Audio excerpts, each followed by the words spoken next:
감동을 주소서. 예리년을 이어서 새 인연을 맺도록 내 자비를 베푸사 복을 쏟아오소서.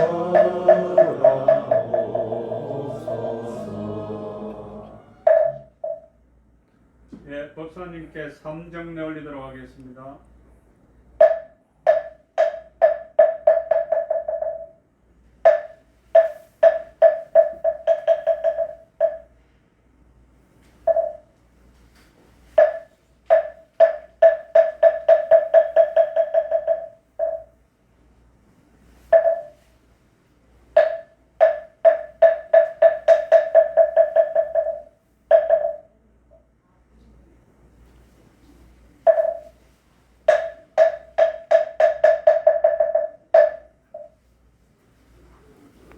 모두 자리에 앉으십시오.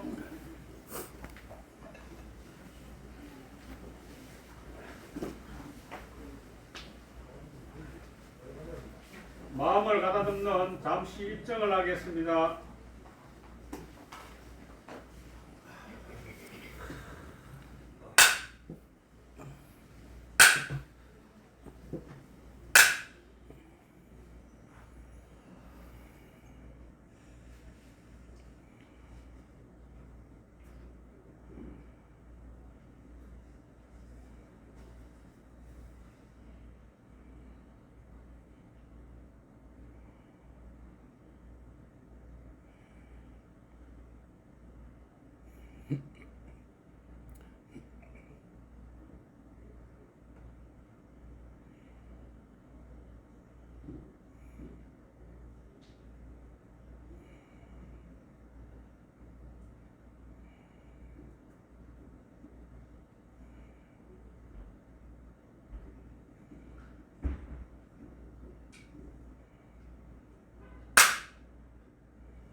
네, 고맙습니다.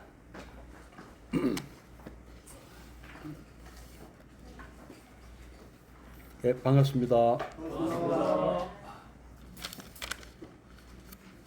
좀 오랜만에 뵙는 것 같습니다. 지난 3월 19일 뵙고 삼사순례 잘 다녀오셨습니까?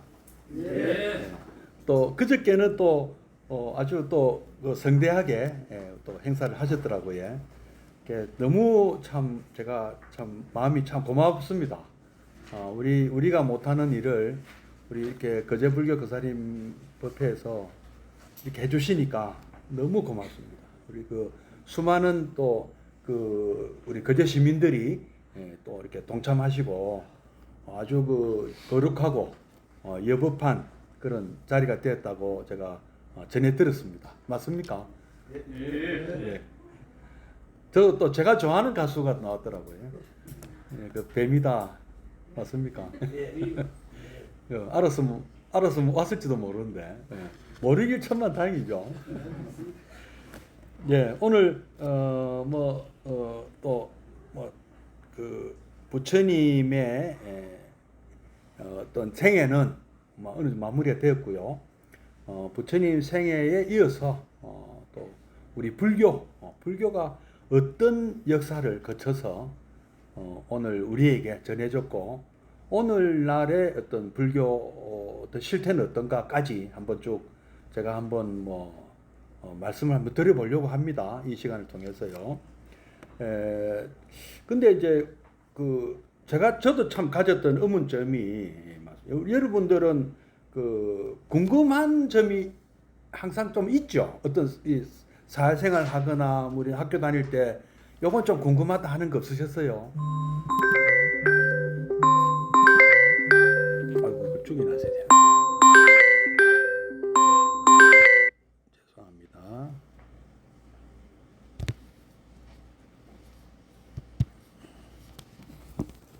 아니 제가 이거 소리를 죽여놔야 되는데. 잠깐. 궁금한 게 좀 이렇게 우리가 언제 제일 궁금한 게 많습니까? 여러분 기억이 안 나실 텐데요. 만 한 두 돌 정도 됐을 때 뭐든지 궁금하고 뭐든지 새롭고 신기하고 막 이랬지 않습니까? 그래서 배우는 것 같아요. 막 일어나려고 그러고 그죠? 뭐 따라하고 뭐 알려고 그러고 막 그래서 어처구니 없는 질문도 많이 합니다. 그죠? 말도 안 되는 질문. 근데 우리도 물어봤어요. 사실은 똑같은 질문들을 어릴 때 했거든요. 기억이 안 나서 안 할 뿐이지. 근데 그것을 막으면 안 된대요. 그 질문에 대해서. 애들이 하는 질문이 말도 안 되는 질문하고 뭐 그런 걸 묻느냐 싶어도 최선을 다해서 이렇게 설명해 줘야 된답니다. 그래 그 호기심을 꺾으면 그게 이제 아무 호기심도 없는 사람이 돼 버린대요. 그러면 이제 학구열도 떨어지고 또 우리 불교라는 종교는 호기심이 있어야 가능한 종교입니다. 이 종교가요. 그냥 믿어라 한다고 믿는 종교가 아니거든요. 여러분은 혹시 뭐 불교를 믿으세요 해서 오신 분 계십니까? 잘 없으실 거예요. 교회는 믿어봐라 하면 와서 믿는 분들이 있는데 불교는 전체 그렇게 잘 안 됩니다. 그리고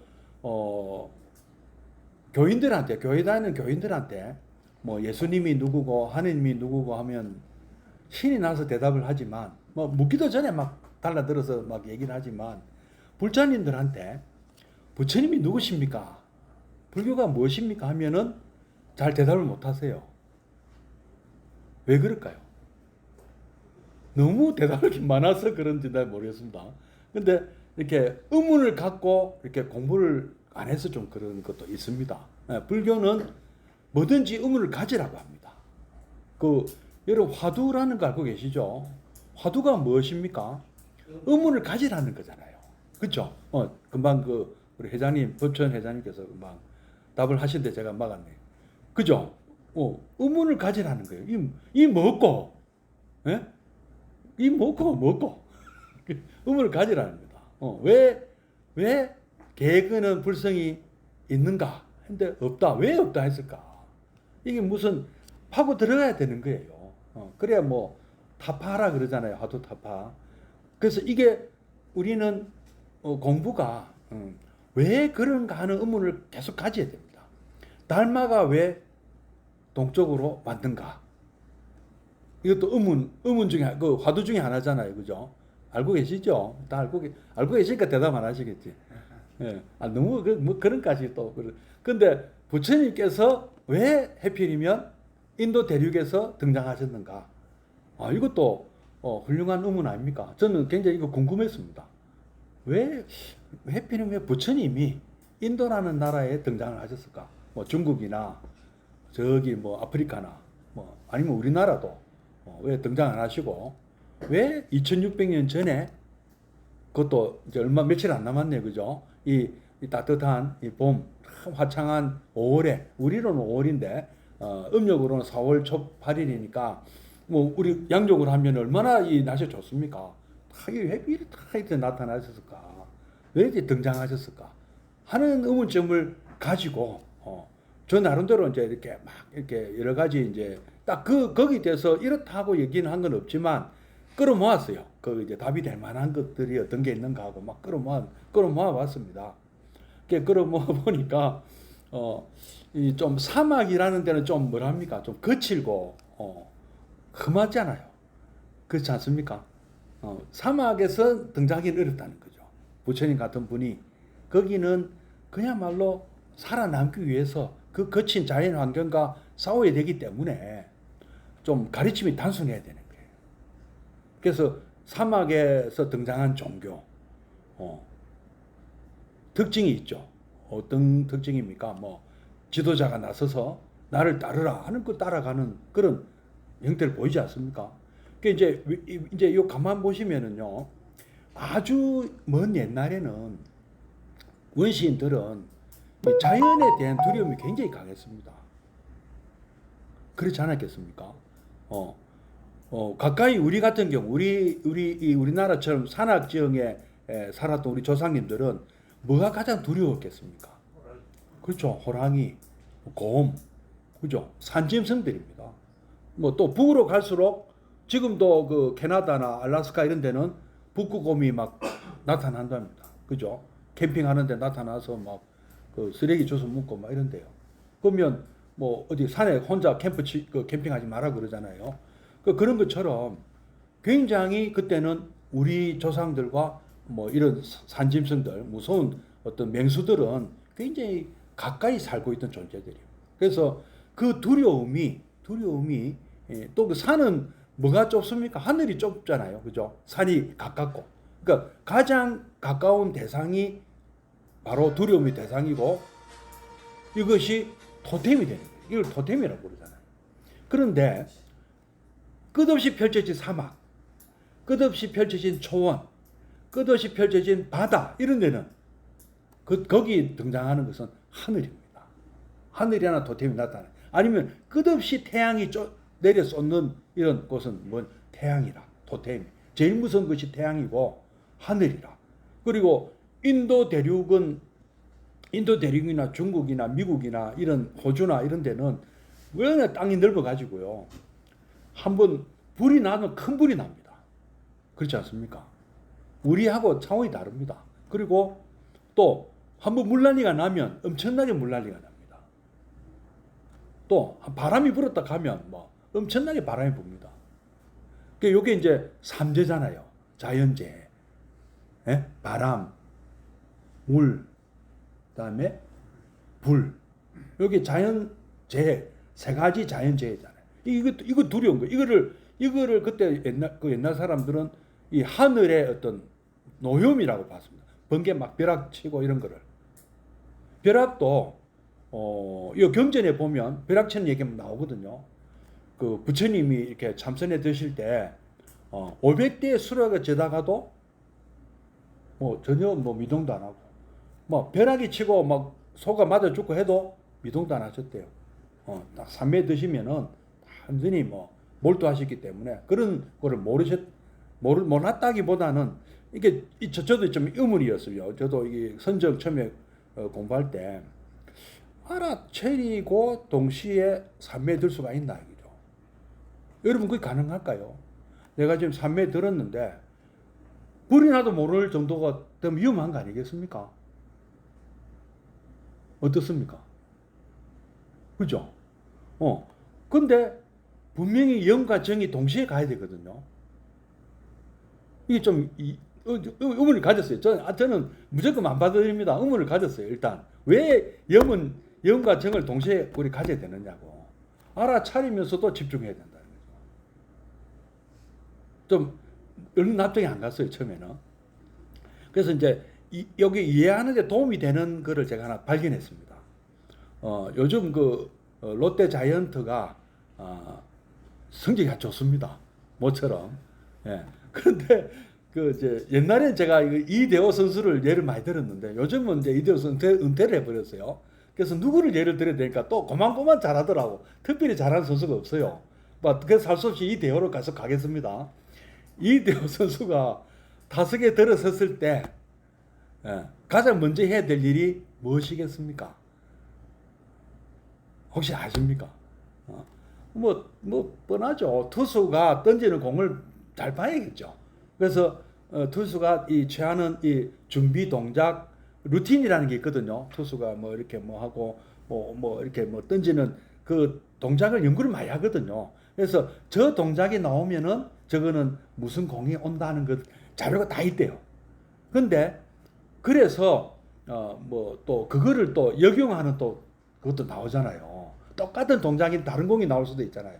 그것도 용어가 있는데 제가 이 야구를 잘 몰라서 그 정도만 하겠습니다. 그래서 굉장히 투수의 동작에 집중해서 봐야 됩니다. 그렇겠죠.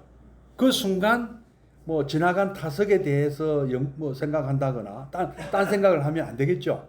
끝나고 나서 뭐 매스컴에서 뭐 10타수 무안타 또 이거 못 치면 큰일 나는데 뭐 당장 욕먹는 것도 욕먹는 거고 뭐 이런 생각을 하면 그 제대로 못 치겠죠. 그렇지 않겠습니까? 그런데 그것이 바로 삼매라는 거죠. 집중하는 것. 예.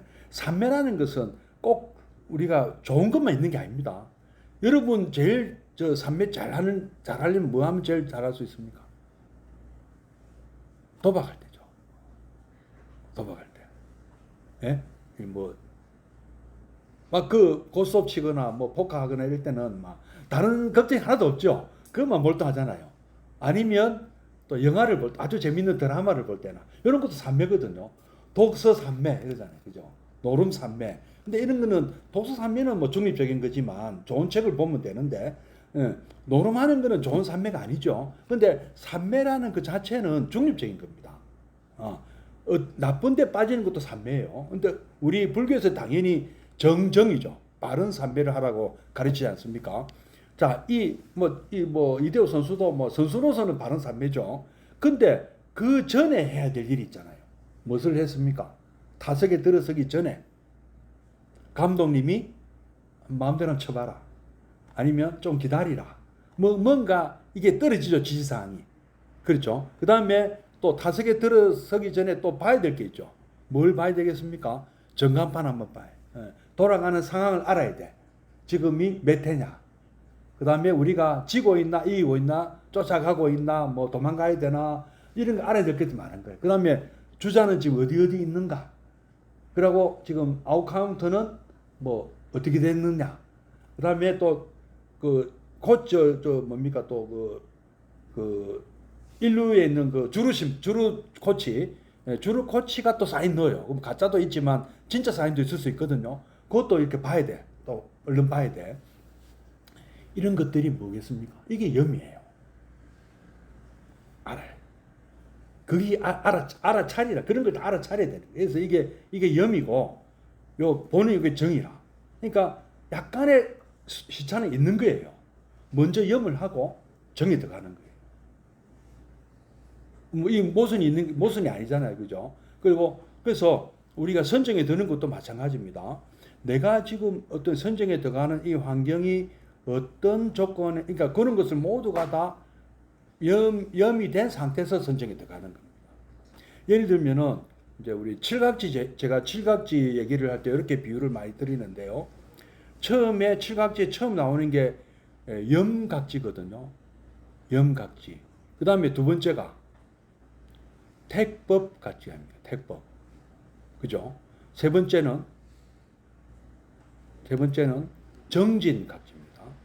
그 다음에 희각지. 네 번째가 희각지고, 다섯 번째는 경안각지. 그 다음에 여섯 번째가 사각지. 그 다음에 정각지. 하고 모두 7개가 나오거든요. 근데 요게 이제 제가 이렇게 한번 상상을 해봤는데요. 처음에 염이라는 거는 이제 부처님 당시에 부처님 제자들이 부처님께 이렇게 설법을 듣잖아요. 공양 우리 금강경 처음 보면 바로 다 끝난 다음에 부처님이 손발을 씻으시고 딱 좌정하시니까 거기 수고리 존자가 변단우견하고 우설 착제하면서 질문하잖아요. 뭐 부처선 혼염 뭐 일만 하시잖아요. 응원하주 운항복기심하고 질문하다 아닙니까? 요래 갖고 부처님 설법 하시잖아요. 그죠? 그러면 이 설법 내용을 염하는 거예요. 그러니까 외운다는 뜻도 있습니다. 염이라는 뜻은 안다, 메모리라는 뜻도 있거든요. 일단은 뭐 그것을 다 내가 가지는 염하는 거예요. 내 마음에 다 담아 놓는 거라는 뜻입니다. 그러면 그게 이제 염이고, 그다음 두 번째가 택법이라는 거는 그 중에서 텍스트를 하나 내가 지금 한 의문점이 있거나 요거는 내가 꼭 내 걸로 만들어야 되겠다, 새겨야 되겠다 하고 택법 하는 일종의 화두를 드는 거랑 똑같은 거죠. 하나 골라서 내가 탁 그거를 파고드는 거예요. 그 파고드는 그것이 정진각지죠. 그죠? 염각지, 택법각지, 정진각지. 그 다음에 파고드니까 그때 이 말씀이 이거구나 하고 무릎을 탁 치죠. 그건 어떻게 써요? 기쁘겠죠. 희각지 나오잖아요. 그죠? 그 다음에 우리가 이 기쁨에 들면은 경안이란 말이 뭡니까? 가볍게 몸이 편안해진다 이 뜻이잖아요. 마음이 얼마나 몸까지 이 릴리스가 되는 거예요. 카타르시스가 다. 그러니까 희각지가 오니까 경각지가 오는 거예요. 그렇지 않겠습니까? 그죠? 그 다음에 이제 어떤 선정에 두면 정각제가 되는 것이고 또 모든 것을 내려놓는 덤덤하거나 또는 담담한 우리 사무량심에 나오는 버릴 사자 그 사각지가 딱 마지막에 나타나는 여기 이제 칠각지 흐름입니다. 요게 이제 우리 수행자의 모습인 거예요. 출가 수행자들이 일상 그죠? 이런 모습으로 이게 요렇게 그런 것이 있구나 하는 느낌을 받지 않습니까? 자, 이런 이 선정에 들 수 있는데 바로 인도라는 나라는 그런 조건이 너무너무 좋은 나라라는 거죠. 어째서 선정에 들게 좋은 나라냐? 그래 막 번개치고 막 하는데 그거는 큰 나라마다 다 그런 토템이 있어요. 그러니까 번개치고 막 넓은 땅에 아무것도 없는 넓은 땅에는 하늘이라는 토템이 있는데 인도는 숲도 적당히 있고 물론 사막도 있습니다. 정글이 또 많아요. 정글이 많았어요. 그때 부처님 당시에는 정글이 많아서 또 날씨가 어떻습니까? 우리 동아시아 중국 북중국 북쪽에는 선정 들기 힘듭니다. 동아시아 이 문화권은요. 솔직히 우리는 앉아 있는 수행보다는 걸어 다니는 수행이 좀 많습니다. 우리 체질에는 열이 많아가지고 못 앉아 있습니다. 또 추워 죽어 얼어 죽어요. 겨울에 옛날 사람들이 요즘은 앉을 수 있어요. 요즘은 환경이 좋습니다. 근데 옛날에 2600년 전에 우리나라 땅에 부처님 와 있으면 얼어 죽을 수도 있어요. 그러니까 그런 문화라기보다는 그런 자연 환경이 아니라는 말씀입니다. 그리고 당장 지금 뭐가 급합니까? 호랑이한테 쫓기고 곰한테 쫓기는 게 바빴어요. 이해가 되시죠? 환경이라는 것이 굉장히 중요합니다. 근데 그때 당시에 인도는 또 중국도 조금 더 추웠고 중국도 문명권이라는 것이 우리보다 인도보다 좀 추운 지역이 있었습니다. 근데 거기는 황하강에 의해서 농산물이 풍부하고 하니까 사람들이 많이 모여 살게 된 것이죠. 그러니까 굉장히 거기는 날씨는 대신 또 춥단 말이에요. 현실적으로 갈 수밖에 없는 거예요. 거기는 현실적인 어떤 가르침만 뿌리는 데는 유교 이런 것들이 도교 이런 것들. 근데 또 저쪽에 또 서양 쪽은 어떻습니까? 서양은 사막 중동의 사막 쪽은 약간 일신교가 많이 등장했지 않습니까? 그죠? 그러면 태양신을 숭배했던 이집트라든지 메소포타미아 같은 경우는 조금 약간 다르지만은 이것을 이어받는 그리스는 그리스 문명은 보면 약간 이분법으로 흘러갑니다. 이분법. 굉장히 논리적이고 소피스트를 가잖아요. 소크라테스 사람들. 근데 거기도 좀 이렇게 선정에는 좀 맞지 않습니다. 도시 문명이. 근데 이 인도는 선정에 아주 적합한 그런 환경을 갖고 있다. 첫째, 기후 조건이 그랬다는 거죠. 그러니까 나무 밑에 앉아 있어도 되는 거예요. 뭐가 또 가능합니까? 비를 피할 수가 있잖아요. 그죠? 큰 나무 밑에 앉으면 비 피하고, 그 다음에 먹을 거는 또 어떠냐? 먹을 거는 풍부해서, 중국도 풍부했고 이쪽도 풍부했지만, 인도도 그랬다는 거죠. 인도가 그때 당시 2600년 전에는 최고 선진국이었습니다. 가장 사람이 살기 좋은 곳이었어요.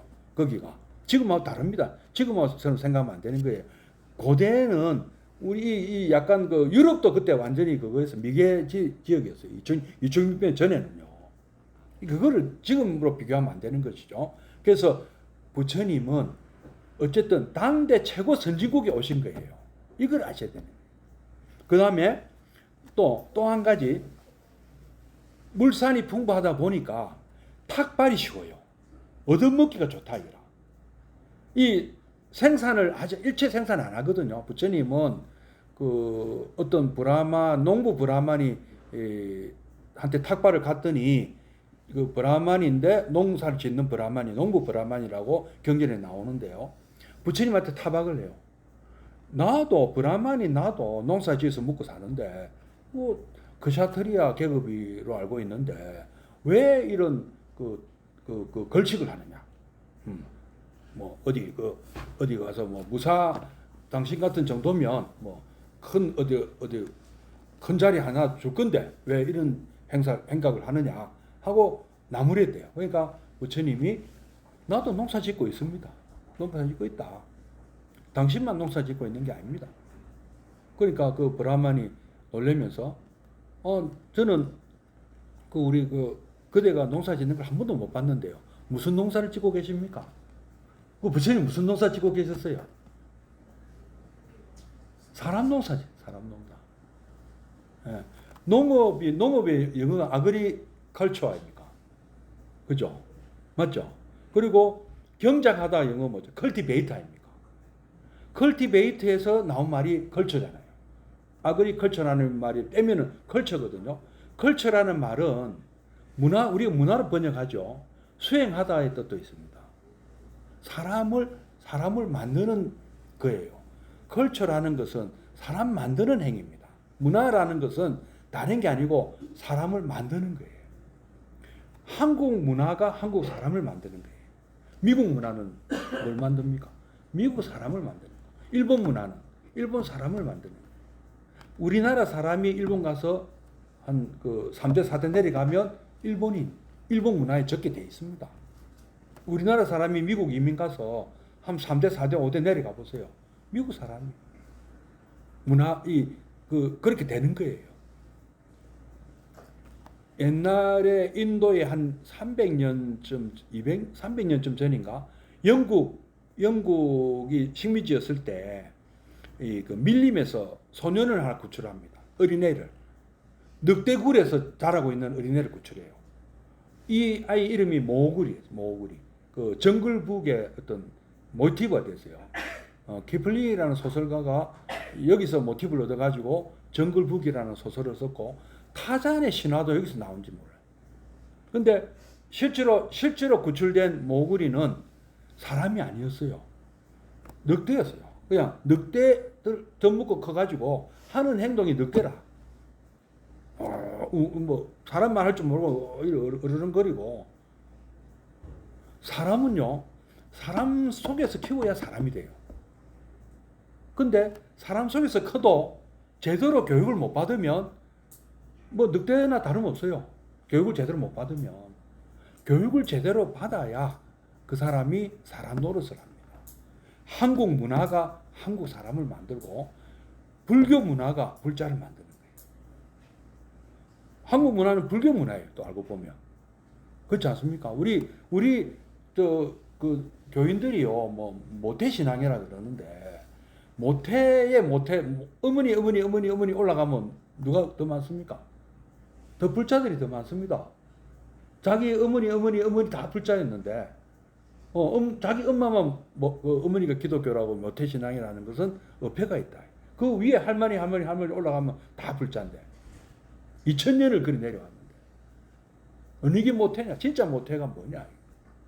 우리 DNA에는 한국 사람의 DNA에는 한국 불교 문화라는 이 DNA가 있습니다. 이것으로 여러분이 성장했습니다. 이 바탕으로. 그래서 이번에 팬데믹도 우리가 견뎌냈어요. 전 세계 모범적으로. 나는 이거 불교 문화로 나는 봅니다. 남을 배려하고 나보다 남을 공동체를 생각하는 우리가 세세상의 보살도가 뭐겠습니까? 공동체를 먼저 생각하는 생각 이게 보살도예요. 그리고 무한하는 가르침을 왜 부처님께서 강조하셨느냐? 너와 나가 다르지 않고 우리에게 울타리가 없고 다 우리는 공동체다. 지금 우크라이나 전쟁이 나면 우크라이나 사람들만 힘든 게 아니다. 전 세계 사람들 다 힘들잖아요. 요걸 이 부처님 그 말씀 하셨다고 저는 생각합니다. 뭐 이건 또 너무 나갔는데요. 그래서 탁발 문화, 뭐 부처님 말씀 이제 그런 뜻이고 그렇게 탁발을 했을 때 인도 사람들은 전 부처님이 처음에 그 깨달음을 얻지도 못한 상태고 또 처음 깨달음을 얻었을 때 아직 불자가 있습니까? 신도가 제자도 없는데 그때도 탁발하셨거든요. 그 말은 무슨 말입니까?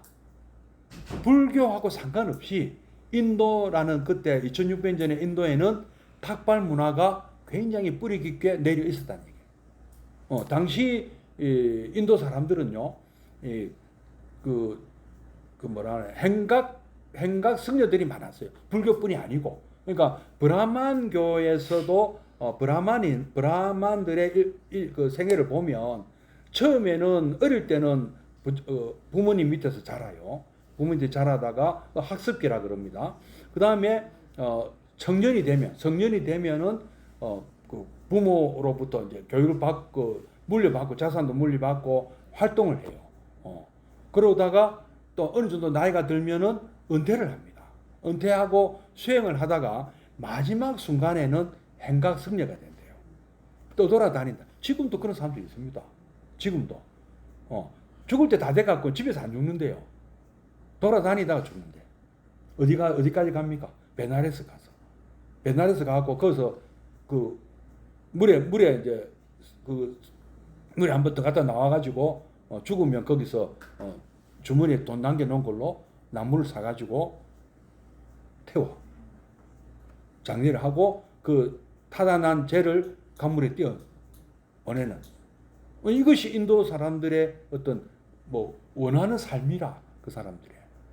그럴 뿐이 아니고 그러니까 브라만 승려들만 그런 게 아니고요. 사라마나라 해가지고 요즘 이제 하면은 사문이죠. 그러니까 사문은 불교 스님들만 사문이 아니었어요. 그때는 각종 뭐 육사외도 이런 다 사문이라 불렀거든요. 사라마나는 열심히 뭐 하는 사람이래요. 근데 브라만과 달리 뭔가 행각 승려들이 많았단 말이에요.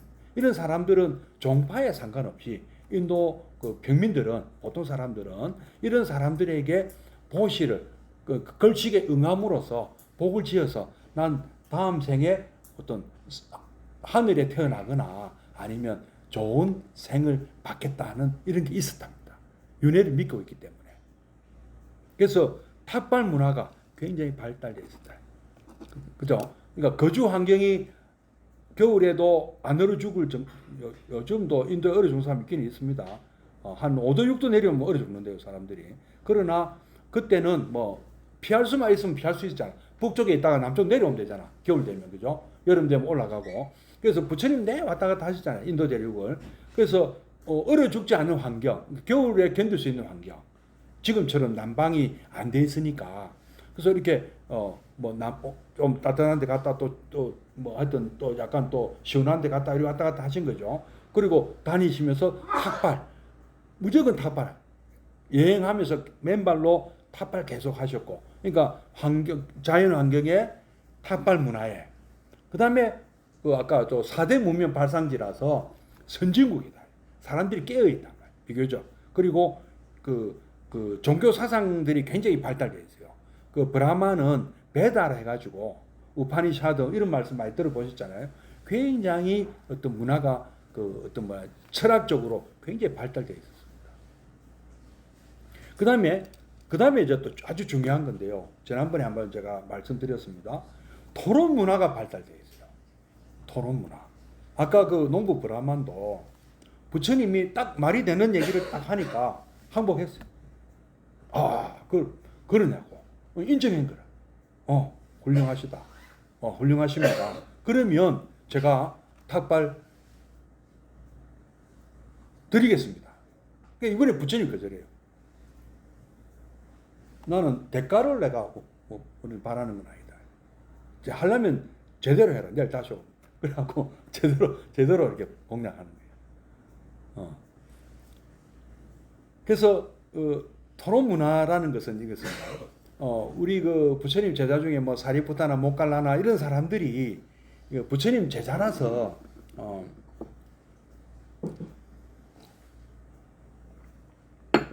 이 반야신경 보면 여기도 나옵니다만은 사리자라고 나오죠.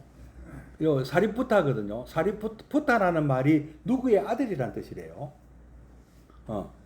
이제 영어에 보면 존슨 있죠. 그 존의 아들이라는 말이거든요. son이 아들 아닙니까? 그죠? 닉스는 닉의 아들인 거예요. 거기서 성경 온 거거든요. 근데 인도 사람들은 엄마 이름이 먼저 오는 경우가 많아요. 그래서 사리라는 엄마 이름이 사리는. 그래서 사리의 누구의 아들, 누구의 딸, 누구의 그런 하나의 별칭처럼 붙이는 거예요. 그게. 우리나라는 어떻습니까? 반대죠. 누구 엄마죠? 누구 아빠고? 특히 여자분들 손에 많이 보시죠. 이름을 써먹을 일이 없잖아. 예? 어디 뭐 쓸 때 이거 뭐 작성할 때 쓰고 평소에 잘 안 불리잖아요.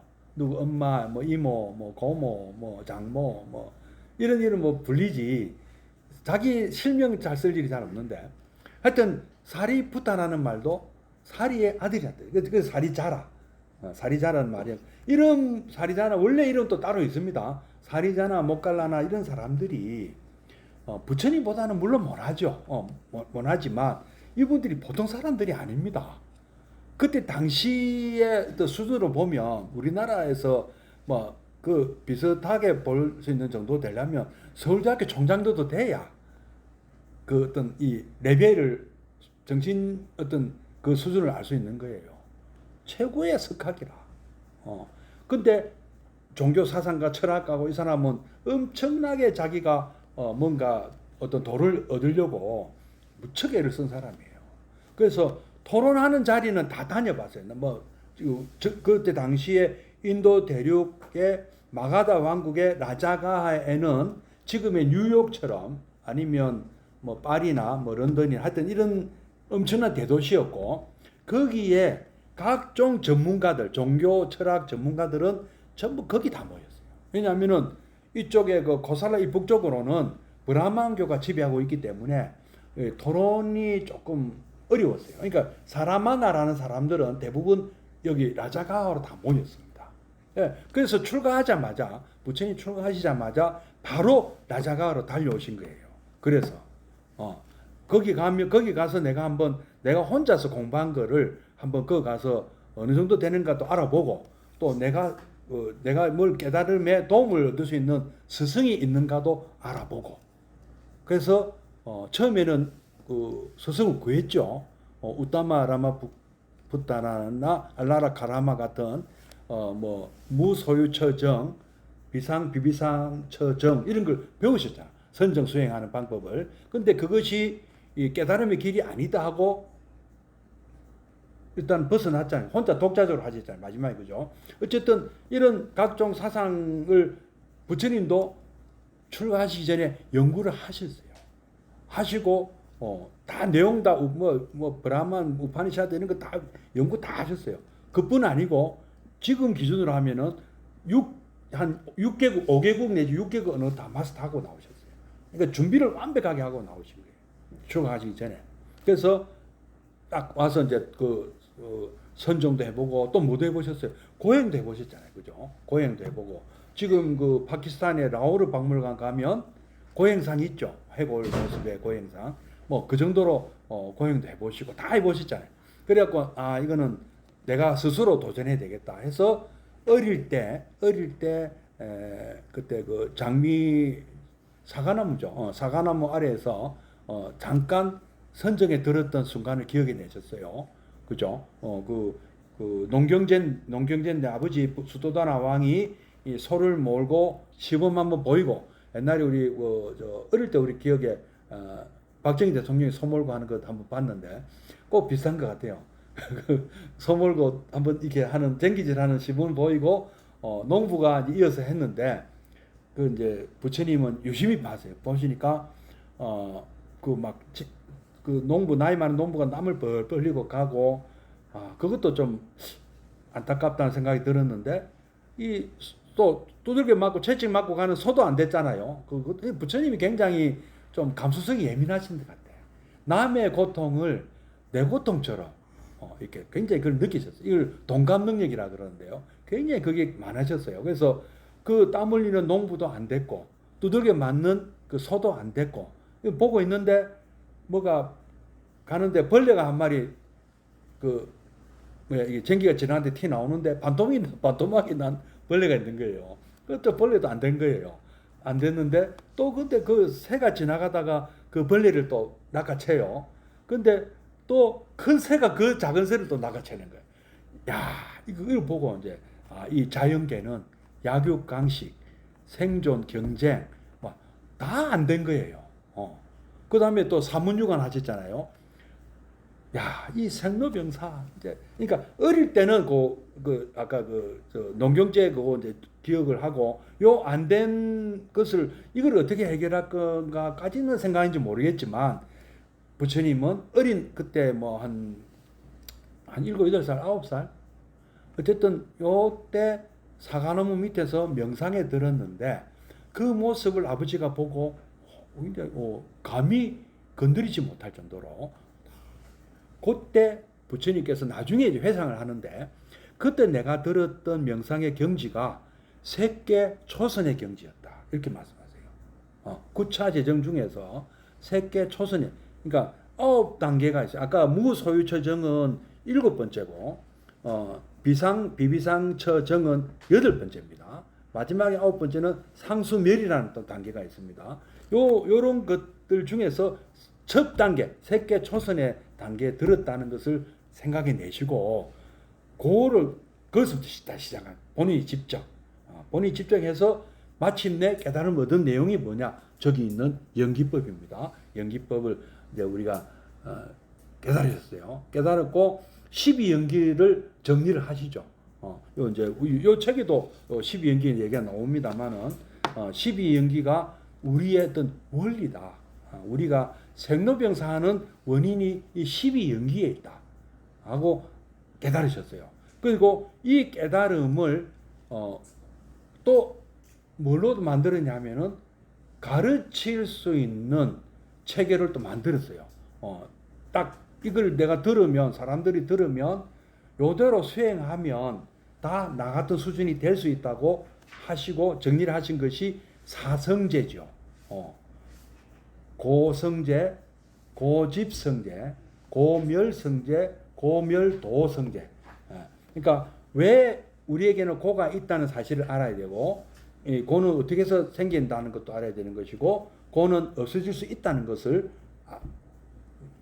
알고 그다음에 그 없애는 방법에 대해서도 또 해놓으신 거예요. 그러니까 뭐 의사로 우리의 병원 가면 그렇잖아요. 의사가 우리가 처음에 우리가 느끼잖아요. 우리가 내가 몸이 아프구나 어디 좀 안 좋다 하면 병원을 가잖아요.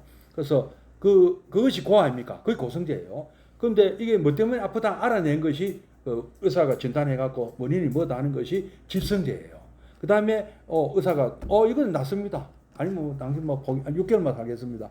뭐 이게 하잖아요. 이게 멸성제잖아요. 그 다음에 이렇게 하면 낫습니다 하고 처방전을 준 거죠. 어떻습니까? 너무 똑같지 않습니까? 그래서 이런 과정이 사성제입니다. 이것이 실제로 우리가 받은 처방전이에요. 부처님으로 받던 우리가 처방전입니다. 근데 뭐 이런 환경들, 그러니까 토론 문화 얘기가 왔는데요. 어쨌든 이런 내용을 가지고 부처님 이 깨달음과 이 어떤 이 사성제라는 이걸 가지고 하나하나 다 그 외도들을 협파해 나가는 거예요. 토론으로. 그리고 인도는 이런 것이 토론으로 이기면 김도환이한테 지면 둘 중에 하나죠. 만주로 가든가 부하가 되거나. 이해가 되시죠? 예? 근데 인도는 토론에서 지면 그리 되는 거예요. 떠나거나 제프님 제자가 돼야 돼요. 그래서 그 가사파 삼형제 70대 나이가 세 사람 다 부처님 제자가 됐어요. 1000명의 제자 중에 전부 70대 사람들. 그리고 이 사리푸타나 모칼라나도 50대였어요. 50대. 그 35세 부처님 제자가 된 거예요. 지금도 이게 우리나라도 지금 이 통하겠습니까? 누가 35세에 뭐 내가 물론 정강스님 같은 분도 계신데 35세에 뭐 누가 대학 총장 되고 이런 우리 가능하겠습니까? 토론에서 이겼다고. 당신 제일 훌륭하요. 내가 당신 제자 되겠어. 70대, 80대 있는 사람들이 할 수 있겠습니까? 근데 인도는 그런 문화가 있었다는 거죠. 그래서 부처님이 확 일어나신 거죠.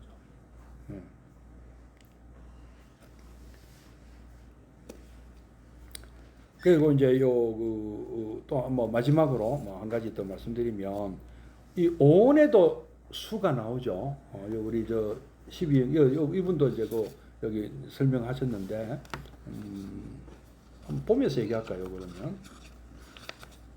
33페이지를 한번 보죠. 책안 갖고 계시지, 참. 그럼 제가 덮어놓겠어. 없으면 뭐라고 되어 있습니까? 조견, 온 개공, 그리고 색적 시공, 이런 말 나오죠. 그 다음에 뭐가 나오죠? 수상 행식도 역부여시다. 그러니까 그 말은 뭐냐면은 색적 시공이고, 뭐 나머지 공지색 하지 말고 수적 시공이에요. 네? 상적 시공이고 행적 시공이고 식적 시공이에요. 이 말이에요. 역부여시란 말은. 색이 있던 자리에 수상 행식도 집어넣어도 말이 된다 이 말입니다. 역부여시란 말은.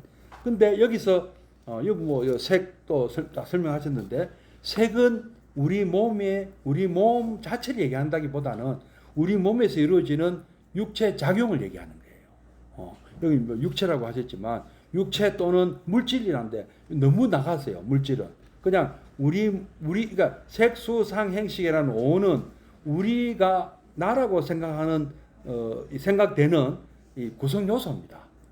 그러니까 나는 뭐로 구성되어 있냐? 내가 나라고 생각하는 거는요.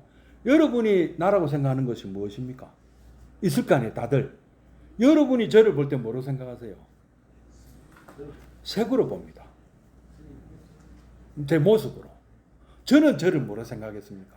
저의 생각으로 저를 생각합니다. 그러니까 수상행식이 저죠.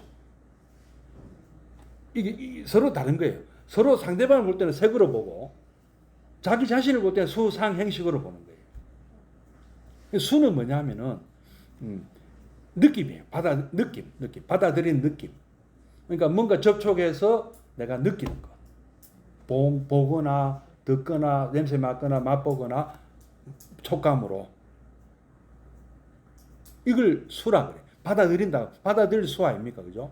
그러니까 요 수가 온에도 나오고 저 12연기에도 나와요. 12연기도 보면 우리가 외부에서 들어오는 어떤 현상들에 대해서 이제 유입이라 거든요. 유입이 이제 외부에서 들어오는 감각기관으로 받아들이는 거거든요. 뭐 6내입처, 6외입처 있는데 여기 12 합해서 12처인데 받아들이는 것을 접촉하는 것이 촉이고, 뭐 보던 뭐 안입이 설시, 색성향 미촉보 보는 이게 내가 보는 대하는 거예요. 실제로 대해서 내게 오는 그 느낌이 수라, 받아들이는 것이 수라. 근데 이 수에는 종류가 세 가지가 있어요. 뭐 세 가지겠습니까? 기분 좋은 게 있고, 기분 나쁜 게 있고, 이것도 아니고 저것도 아닌 게 있어요. 네? 그러면 기분 좋으면 여러분이 뭘 하시겠어요? 다음에 또 했으면 좋겠다. 오늘 친구가 노래방 가면 기분 좋아. 야, 다음에 또 가자. 이 노래방 좋네. 네? 다음에 또 가자. 또 가죠. 그 재미 있습니까? 그 재미는 또 안 나. 네? 이게 한계효용 체감의 법칙이 적용돼요. 꼴딱한 사람하고 한 번 가면 재미도 두 번 가면 재미없어요. 제 많이 보셨어요. 자꾸 이 좋아하는 마음이라는 것은 강도가 자꾸 높아집니다. 데이트하는 남녀가 처음에 만나면 해도 좋죠. 뭐 만나기면 좋은데 이제 만나는 갖고 좀 재미가 없어요. 손 잡아야 돼요. 예를 들면은 이게 자꾸 그게 올라간다니까. 마약도 그렇대요. 마약도 처음에 뭐 일정 양을 모으면 기분 좋은데 그 다음에 그거 갖고는 또 만족 안 되는 거예요. 등산도 마찬가지입니다. 처음에 뒷산만 가도 좋았는데 만족이 안 돼요. 그래서 자꾸 높은 산 찾아가는 거 에베레스트까지 가는 거예요. 한계 효용 체감의 법칙이 적용돼요. 만족하는 것도. 그래서 뭐가 생기겠습니까? 요 좋아하는 요 마음 때문에 과욕이 생기는 거예요. 욕심 자체는 문제가 없습니다. 과욕이 생기는 게 문제죠. 그 다음에 싫어하는 것도 마찬가지죠. 싫어하는 것도 뭐 싫어할 수 있죠.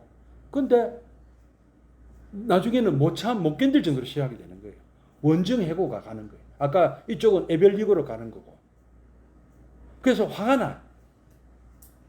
처음에 짜증나다가 나중에 화가 나. 자꾸 이 싫어하는 현상들이 자꾸 내게 오면은 감당이 안 되는 거예요. 앞에 게 뭐죠? 탐심으로 가는 거고, 두 번째 거는 진심, 탐진치에서 진심으로 가는 거고.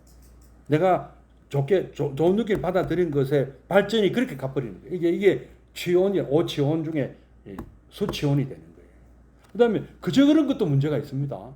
그저 그런 것도 내가 무감각해서 그럴 수도 있어요. 남의 아픔을 공감하는 능력이 없어서 못 알아채는 것도 있어요. 심지어 여러분요, 암에 걸렸는데도 자각 증세가 없어서 치료 안 받잖아요. 심각해서 나중에 받잖아요. 자각 증세가 있어야 돼요. 그러니까 좋은 거는 좋고 나쁜 걸 사실 아는 게 더 좋습니다. 거기 빠지니까 문제가 되는 거죠. 수 자체도 문제가 아닌 거예요. 그죠? 근데 잘못될 수가 있다는 거예요. 다. 이게 탐진치죠. 이게. 그렇지 않습니까? 이걸 해결하는 것이 뭐죠? 다시 사성제로 가는 거죠. 그러니까 굉장히 이 불교의 가르침은 12연기, 사성제, 그 다음에 오온, 12처, 18개, 그 다음에 육군, 육ገብ이다, 이런 것들이 전부 거미줄처럼 다 연결돼요. 그리고 우리 대승불교도 연결되어 있습니다. 탐진치를 직접 없애는 게 아니에요. 대승불교는. 뭐로 없애냐? 여러분, 분수, 제로를 만드는 방법은 분수에서 분자를 제로 만들면 되죠. 그죠? 또 방법이 하나 더 있잖아요. 분모를 무한대로 만들어도 제로 돼요.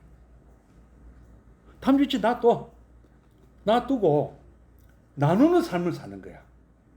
남을 위한 삶을 살고, 베푸는 삶을 살고, 공감하는 삶을 살고, 보살행을 한단 말이에요. 그러면 욕심을 바론으로 성화시키고, 많은 사람들에게 행복을 주겠다는 욕심으로 바꾸고, 내가 돈 많이 벌어야 되겠어. 그럼 욕심인데, 내가 많은 사람에게 도움을 주기 위해서 내가 돈 벌겠어. 이러면 바론이 돼요. 스티브 잡스도 그래서 돈 벌었대요. 자기가 하는 이 연구활동, 어떻게 하면 많은 사람들에게 어떤 이익이 되는 것을 내가 만들까? 이렇게 착안하니까 이게 좋은 아이디어도 나오는 거예요. 자비가 지혜를 부릅니다. 이런 마음이 지혜도 불러내요. 그래서 불교는요, 어느 하나 버릴 거 사실 하나도 없습니다. 우리가, 불교는 저는 박사과정, 그러니까 유치원부터 박사과정까지 다 있다고 보는데요. 박사과정까지 가는 데 있어서 구구단이 중요 안 합니까? 제일 중요할 수도 있잖아요. 그죠? 구구단 외우는 게. 예? 영어 알파벳 외우는 게 중요하지 않습니까? 다 중요하다는 것이죠. 유치원 과정도 중요합니다. 매너부터 배우잖아요. 친구하고 싸우지 마.